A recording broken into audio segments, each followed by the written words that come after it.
Hello students, तो बेटे आज की क्लास शुरू कर रहे हैं। लास्ट क्लास में हमने क्या देखा था? हमने इंटरप्रिटेशन देखा था for doublet fine structure of alkali spectrum, कि जो अपना हमारा इंटरप्रिटेशन है ये alkali doublet structure fine structure का, ये क्या है, किस पर बेस करता है? ये अपना on the basis of vector atom model. तो आज हमें जो पढ़ना है, आज हमें पढ़ना है spin orbit interaction of the electron. ये भी किस पर बेसिस है? वेक्टर एटम मॉडल पर। तो देखो, the magnitude of doublet separation on the basis of vector atom model. Magnitude of doublet separation किस पर डिपेंड कर रहा है? वेक्टर एटम मॉडल पर। ठीक है, we have seen earlier the doublet term separation in terms vary from element to element। हमने देखा था ये कैसे वैरी कर रही थी, हमने पढ़ा था ना, लिथियम के लिए कम था, लिथियम, सोडियम, देन पोटेशियम। ठीक है, इसका जो एटॉमिक नंबर 3 होता है, 11 होता है और इसका 19 होता है। तो ये एलिमेंट टू एलिमेंट वेरी करती है। ठीक है, from series to series and from member to member of a series. ये बातें हमें ध्यान रखनी है। Any expression of these separations therefore must depend on the atomic number. ये बात बिल्कुल ध्यान रखने की है। यहाँ पर कोई भी एक्सप्रेशन जो है वो किस पर डिपेंड करेगा? एटॉमिक नंबर पर। Any expression, these separation depends on atomic number. ठीक है, द एंगुलर क्वांटम नंबर जो कि है L and the principal quantum number n। ठीक है, for a single valence electron of hydrogen, like single valence electron, hydrogen भी single valence है। ठीक है, like system is moving in the central field. Central field में move करेगा तो देखो वहाँ पर वो कुछ सेंट्रीपिटल फोर्स एक्वायर करेगा। सेंट्रीपिटल फोर्स एक्वायर करेगा तो वो क्या है? देखो, मैंने तुम्हें समझाया था, ये अप्लाइड हमारे पास मैग्नेटिक फील्ड है। ठीक है, ये अपना इलेक्ट्रॉन का पूरा पाथ है जिसमें वो रिवॉल्व करता है। यहाँ पे एक ऐसे परपेंडिकुलर कुछ ड्रा करेंगे तो ये जो परपेंडिकुलर मान लो मैंने मान लिया, ये देगा इसकी किसकी डायरेक्शन देगा? ऑर्बिटल क्वांटम नंबर की। अब ये इसके मैग्नेटिक फील्ड के चारों तरफ, ये मैग्नेटिक फील्ड H लेते हैं। ठीक है, चारों तरफ क्या कर रहा है? प्रिसाइज कर रहा है। ठीक है, तो जब ये प्रिसाइज करेगा और यहाँ पर जो इलेक्ट्रॉन रिवॉल्व करेगा ये वाले पाथ में, किसके चारों तरफ रिवॉल्व कर रहा है? न्यूक्लियस के। जब न्यूक्लियस के पास कितना चार्ज होता है? न्यूक्लियस के पास चार्ज होता है Ze। इसके कारण उस पर क्या आएगी? कुछ इलेक्ट्रिक फील्ड आएगी। तो क्या होगा अपने पास? फॉर ए सिंगल, तो क्या कह रहा है भाई? For a single valence electron of hydrogen like system moving in A central field, the equation. जब सेंट्रल फील्ड में मूव करेगा तो यहाँ पर जो इक्वेशन एक्वायर करेगा ना, पहले तो वो सेंट्रल फील्ड में मूव करने के कारण क्या एक्वायर करेगा? Centripetal force. Centripetal force, centripetal force अपना कौन सा होता है? MVR। ठीक है, जो टुवार्ड्स द सेंटर लगता है। ये कहाँ पे लगता है? टुवार्ड्स, इसकी डायरेक्शन क्या होती है? Towards the centre. अच्छा देखो, अब ये ऑर्बिटल, अब यहाँ पे क्या है? ये ऑर्बिटल क्वांटम नंबर के कारण क्या हो रहा है? मोमेंटम के, ऑर्बिटल मोमेंटम के कारण क्या हो रहा है?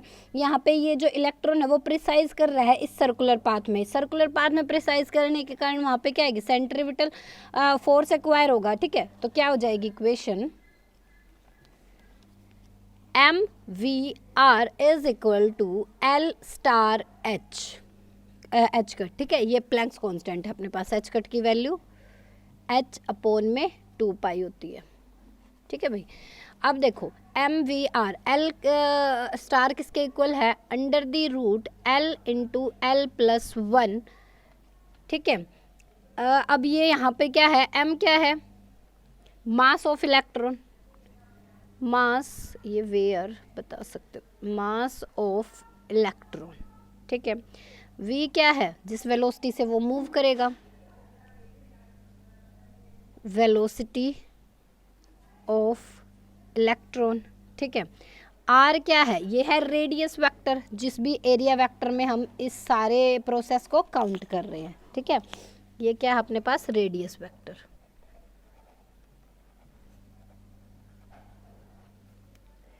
ठीक है, अब अकॉर्डिंग टू क्लासिकल इलेक्ट्रोडायनामिक्स का मतलब है when electron in motion, when electrons are in motion. ठीक है, तो वो क्या एक्वायर करेगा, जो न्यूक्लियर चार्ज है, a nuclear charge according to classical electrodynamics, a nuclear पर कितना चार्ज है, ZE। ठीक है, will gives rise to electric field, क्या जनरेट करेगा वो, इलेक्ट्रिक फील्ड अपने चारों तरफ। ठीक है, इलेक्ट्रिक फील्ड E, तो वो क्या होगी, electric field E is equal to electric field given by, क्या हो जाएगी वो, E is equal to ZE 4 pi epsilon naught into में R स्क्वायर। क्या होती है इलेक्ट्रिक फील्ड, देखो क्या होती है, KQR स्क्वायर, K यहाँ पे क्या है, 1/4 पाई एप्सिलॉन नॉट। अच्छा, अब यहाँ पे हम एक यूनिट वेक्टर होता है, ये अपने पास होता है यूनिट वेक्टर जिसकी वैल्यू होती है 1। ठीक है, ये R vector divided by R magnitude के इक्वल होता है, तो इसकी वैल्यू 1 होती है। इसको मैं यहाँ पे इंट्रोड्यूस करा सकती हूँ। ठीक है, अब मैं इसकी वैल्यू पुट कर दूंगी, E is equal to ZE 4 pi epsilon naught into में R डिवाइडेड बाय, ये R स्क्वायर है, इंटू में R मैग्नीट्यूड। ठीक है, तो ये क्या हो जाएगा, E is equal to ZE 4 pi epsilon naught R cube into में R, ये हो गया अपने पास। इसको मैं इक्वेशन नंबर 1 बोल देती हूँ। देखो, ठीक है, अब मैंने आपको एक्सप्लेन किया कि ये मैग्नेटिक फील्ड के कारण जो ये प्रिसाइज करता है, तो यहाँ पर कुछ मैग्नेटिक फील्ड भी प्रोड्यूस होगी। तो क्या है, the electron moving in this field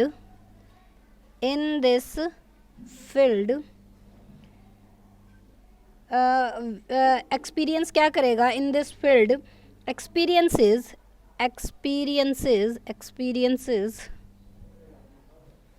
a magnetic field, एक मैग्नेटिक फील्ड को एक्सपीरियंस करेगा। ठीक है, तो वो क्या होगा, H is equal to E cross V by C। देखो H is equal to E by B होता है, B होता है अपने पास, B क्या होता है, B होता है C बाय V, हमने यही वैल्यू पुट की है। तो ये अपने पास, इसको हम इक्वेशन नंबर 2 ले सकते हैं। अब ये इक्वेशन नंबर 1 की वैल्यू क्या, इक्वेशन 2 में मैं पुट कर सकती हूँ, from equation 1 and 2 we get, तो हमें क्या मिलेगा, H is equal to, E की जगह मैं ये वैल्यू पुट कर दूंगी, ZE 4 pi epsilon naught R cube into में V बाय C। ठीक है, इसको मैं इक्वेशन नंबर 3 ले लेती हूँ। ठीक है, यहाँ तक क्लियर हुई आपको बात? अब इतनी बात क्लियर हुई। आप देखो, अब मैं यहाँ से V की वैल्यू हम क्या लेके आए थे, MVR इज इक्वल टू में L स्टार इंटू में H कट। यहाँ से मैं V की वैल्यू अगर निकालना चाहूँ तो L star H cut divided bye MR, ये नहीं आ जाएगी। तो ये वाली V की वैल्यू मैं इस एक्सप्रेशन में पुट कर सकती हूँ। तो मेरे पास एक्सप्रेशन क्या बन जाएगा, हाँ तो भाई एक्सप्रेशन क्या बन गया, H इज इक्वल टू क्या था, ZE divided by 4 pi epsilon naught R cube into में वी स्क्वायर बाय सी था ना, वी की जगह मैंने क्या पुट कर दिया, L star H cut divided by M R, यहाँ पे भी तो एक आर था, एम आर इंटू में सी, यही था। अब इस आर से ये आर कैंसिल आउट, तो क्या बच जाएगा मेरे पास, H is equal to L star H cut Z E पोन में 4 pi epsilon naught M C into 1 upon में आर क्यूब। इसको मैं इक्वेशन नंबर 4 लिख देती हूँ, ठीक है। अब जो ये मैग्नेटिक फील्ड की वैल्यू हमने, ये क्या है, मैग्नेटिक फील्ड की वैल्यू। इस मैग्नेटिक फील्ड में जो देखो हमने यहाँ पे दो चीज़ें क्या, वो हमने क्या है, इलेक्ट्रॉन का जो मोशन पढ़ा था वो क्या पढ़ा था कि न्यूक्लियस, देखो यहाँ पे क्या है अपना न्यूक्लियस, इलेक्ट्रॉन इसके चारों तरफ, मान लो ये अपना है इलेक्ट्रॉन, इसके चारों तरफ क्या करता है, रिवॉल्व। तो इस रिवॉल्यूशन के कारण उसमें क्या आया था, ऑर्बिटल क्वांटम, ऑर्बिटल मोमेंटम आया था। और एक इलेक्ट्रॉन अपनी स्पिन के चारों तरफ भी क्या करता है, अपनी एक्सिस के चारों तरफ भी क्या करता है, रोटेट, जिसके कारण एक स्पिनिंग मोमेंटम आया था जिसे हम एस से डिनोट कर रहे थे, ठीक है।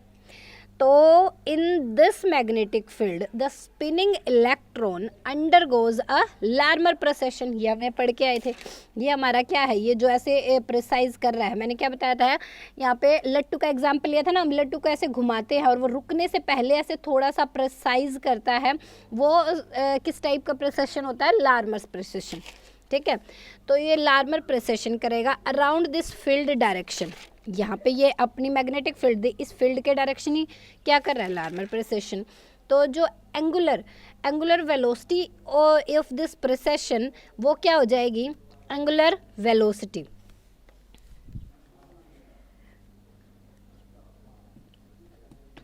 एंगुलर वेलोसिटी क्या हो जाएगी अपने पास, ऑफ दिस प्रोसेशन भी बोल सकते हैं, of this procession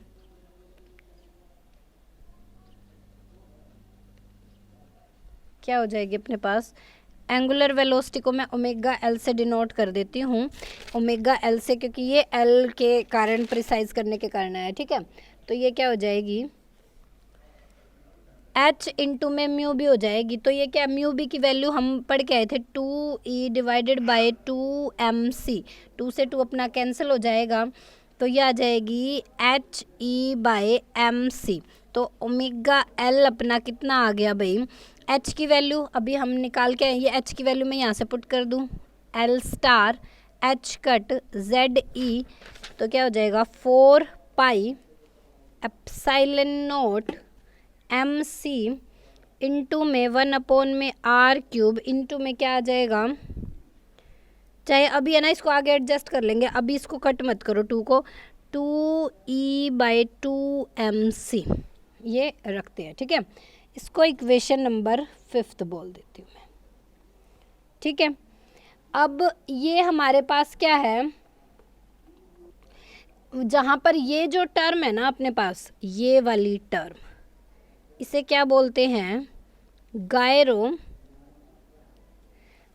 magnetic ratio, magnetic ratio, ये अपने पास होती है gyromagnetic ratio for the spinning of electron, ठीक है। इसको हमने ट्वाइस क्यों लिया, has been taken twice that of the orbital motion of the electron. क्या है, एक रिलेटिविस्टिक ट्रीटमेंट देते हैं इस प्रॉब्लम में। क्या होता है, जो एडिशन वैल्यू देता है किसकी, हमारे पास angular velocity in Larmor precession में, और एडिशन जो वैल्यू देता है उसे हम रिलेटिवली प्रिसेशन कहते हैं। और रिलेटिवली प्रिसेशन के कारण जो, यानी कि इलेक्ट्रॉन जब स्पिन करता है तो जो रोटेट करेगा, पार्टिकल मोशन में आएंगे, तो उसकी काइनेटिक एनर्जी के कारण जो वेलोसिटी चेंज होगी वो हमारी हो जाएगी। तो अब जो रिलेटिव होगी तो क्या है, हम एक रिलेटिविस्टिक ट्रीटमेंट करेंगे। क्या है, ए relativistic a relativistic treatment of this problem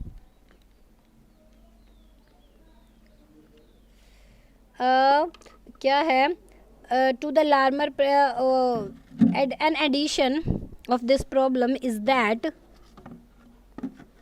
an addition to the Larmor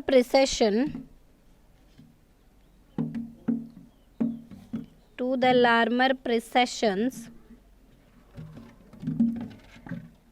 omega L a relativistic precession omega t which is half of जो ये ओमेगा टी होता है ना which is half of omega L होता है, तो ये क्या होती है हाफ ऑफ ओमेगा एल। तो इनका कुछ रिजल्टेंट देंगे तो the resultant precision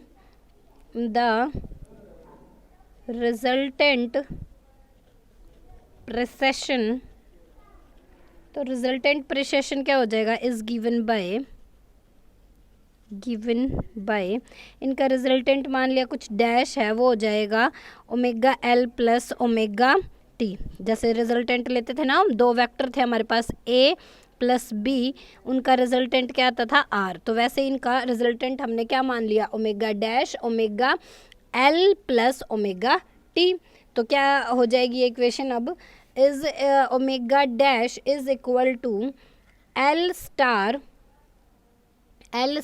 H cut Z E divided by 4 pi epsilon naught 4 pi, यहाँ पे क्या करना है omega L plus omega T करना है। ओमेगा एल की वैल्यू यही तो है अपनी, क्या आ जाएगा एम सी इंटू में 1 अपॉन में आर क्यूब इंटू में 2e/2mc माइनस अब हमें करना है ओमेगा टी विच इज़ क्या है हाफ ऑफ ओमेगा एल, तो इसी वैल्यू का हाफ हो जाएगा, तो क्या हो जाएगा 1/2 L star H cut Z E divided by 4 pi epsilon naught M C into में 1 अपॉन में आर क्यूब इंटू में 2e/2mc। अब इसको सोल्व करके आएगा तो अपने पास ये क्या है, ये कंप्लीट 1 है, ये हाफ है, तो इसमें से हाफ बच जाएगी अपने पास 1/2 L star H cut Z E square divided bye क्या हो जाएगा अपने पास 4 pi epsilon not Z E square क्यों हुआ, एक ई यहाँ पे एक यहाँ पे ई स्क्वेयर बन गया, तो 4 pi epsilon naught M square C square, एक एम यहाँ पे एक यहाँ पे C M square C square into में 1/r क्यूब। ये अपने पास रिजल्टेंट आ गया, ठीक है। अब हमारे पास देखो अब पार्टिकल इंटरेक्ट किए तो अपनी उनकी कुछ एनर्जी भी होगी, ठीक है। अब हमें क्या करना है, अब उनकी एनर्जी फाइंड आउट करनी है। यहाँ तक ये अपने पास क्या आ गई रिजल्टेंट एंगुलर वेलोसिटी आ गई फॉर प्रेसेशन के लिए। अब क्या हमें इंटरेक्शन नाउ द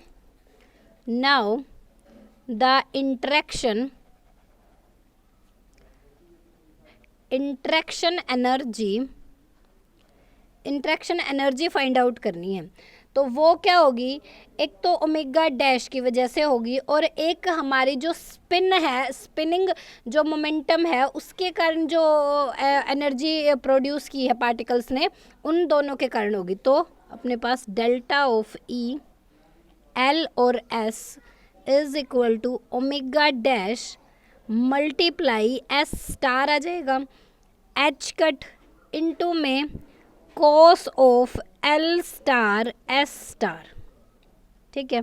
यहाँ पे पता है S star where S star किसके इक्वल है under the root S into S plus 1, ठीक है।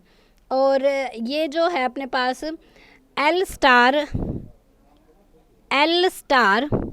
And L star S star, ये क्या दे रहा है एंगल दे रहा है between S and L, gives angle between L star and S star. देखो एंगल कैसे, अब देखो यहाँ पे ये यहाँ इसकी वजह से क्या आएगा अपने पास एल स्टार, इसकी वजह से क्या आएगा एस स्टार। तो इन दोनों के बीच में उस टाइम पे जो भी एंगल होगा, जो भी एंगल फॉर्म करेगा, तो उस एंगल की बात हो रही है ये, ठीक है।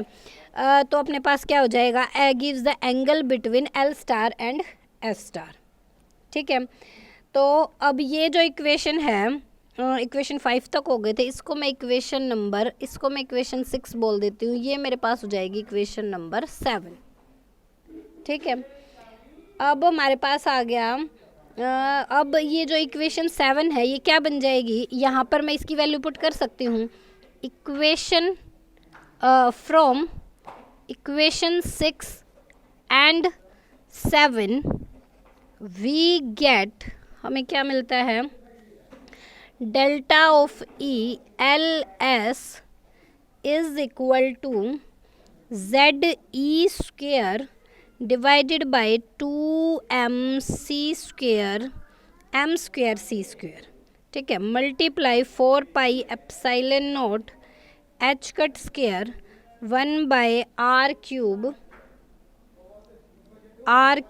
क्या बच जाएगा अपने पास, l star s star cos of l star s star, ठीक है। इसको इक्वेशन नंबर 8 बोल देती हूँ, ठीक है।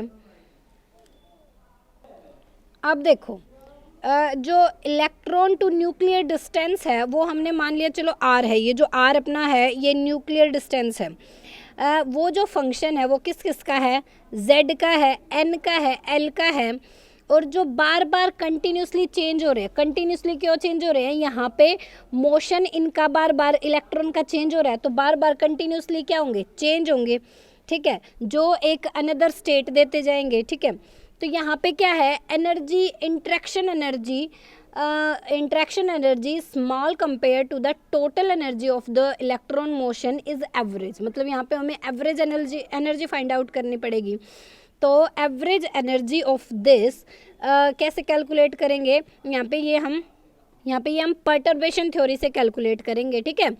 और उसके लिए हमें ये जो 1/r³ है इसका भी एवरेज चाहिएगा। और तो ये जो परटर्बेशन थ्योरी है ये हम क्वांटम मैकेनिकली यूज़ करते हैं, तो इसे हम कैसे कैलकुलेट करेंगे क्वांटम मैकेनिकली, इसका एवरेज क्या होगा, 1/, ये क्या हो जाएगा 1/r, इसका जो एवरेज है वो होगा z³ divided by a1³ n³ l into में l+1/2 और l+1, ये होगा, ठीक है। इसको इक्वेशन नंबर 9 बोल देंगे। यहाँ पर a1 क्या है, a1 हमारे पास बोहर फर्स्ट ऑर्बिट की रेडियस है, where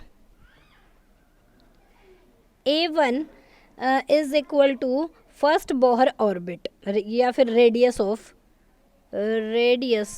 of first Bohr orbit, ठीक है।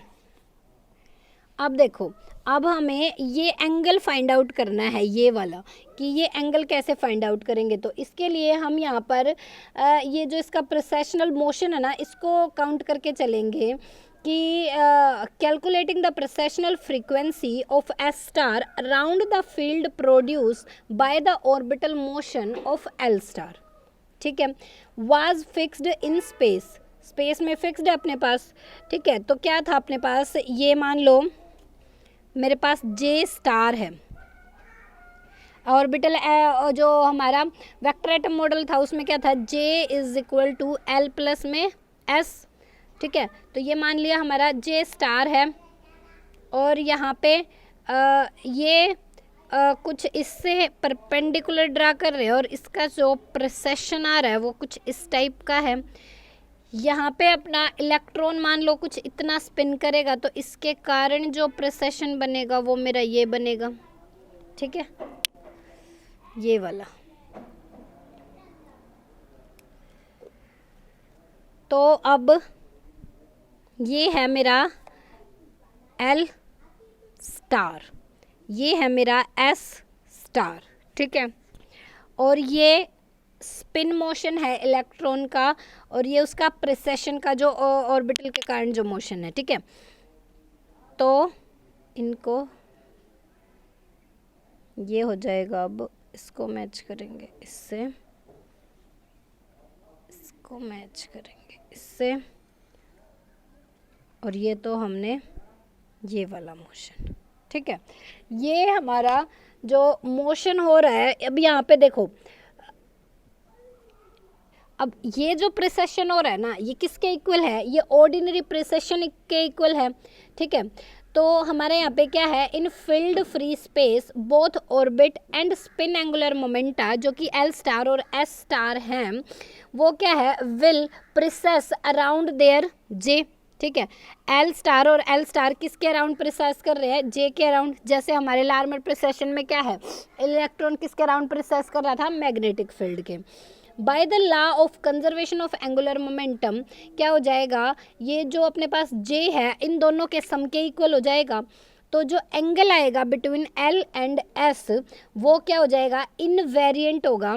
तो द वेक्टर एटम मॉडल दस टेक द फॉर्म एज, कि कैसे ले सकते हैं vector atom model, vector atom model के अकॉर्डिंग हम इसको ऐसे लिख सकते हैं। तो एक इक्वेशन लिख सकते हैं इसके, इसकी वजह से हम J स्टार स्क्वायर में वो क्या हो जाएगी, L star square plus S star square plus में 2L star S star into में cos of L star S star, ठीक है। यही होता था ना अपना रिजल्टेंट का square, R square is equal to A square plus B square plus 2AB cos of theta. और वो जो थीटा जो एंगल होता था A और B के बीच का एंगल होता था। यहाँ पे हमारा कौन सा जो एंगल है, यहाँ पे L और S के बीच वाला एंगल लेना है, ठीक है। अब देखो हमने इसे लिख दिया रेबर्ग कांस्टेंट की टर्म में, रेबर्ग कांस्टेंट की टर्म में लिख दिया। तो ये अपने पास रेबर्ग कांस्टेंट की टर्म में तो आप अरेंज कर सकते हो, अभी तक रेबर्ग कांस्टेंट तो अच्छे से समझ गए होंगे। तो ये जो फाइनल इक्वेशन आती है ना, ये अपने पास है स्पिन ऑर्बिट एनर्जी इक्वेशन। तो इसके अकॉर्डिंग जो हमारी एनर्जी है वो काम करेगी, ठीक है। अब मान लो अपने पास है ये जो L और S की वैल्यू जो भी होंगी उनके अकॉर्डिंग हम यहाँ पे प्रोसीड कर जाएंगे। जो J स्टार है वो क्या है, J इंटू में J प्लस 1, S स्टार क्या है, रूट ऑफ S इंटू में स्मॉल S प्लस 1, और L स्टार मेरा क्या है, under the root L into में L प्लस 1। इसके अकॉर्डिंग इनकी वैल्यू देख लेंगे, ठीक है। अब जो नेक्स्ट टॉपिक हमें करना है वो स्पिन ऑर्बिट इंटरेक्शंस देखनी है फॉर नॉन पेनिट्रेटिंग ऑर्बिट्स और फॉर पेनिट्रेटिंग ऑर्बिट्स। तो उससे पहले आपको पेनिट्रेटिंग और नॉन पेनिट्रेटिंग ऑर्बिट्स के बारे में अच्छे से पता हो, वो वाली वीडियो आप अच्छे से देख लेना, इसको आप अच्छे से करना और पढ़ते रहना। Okay, thank you.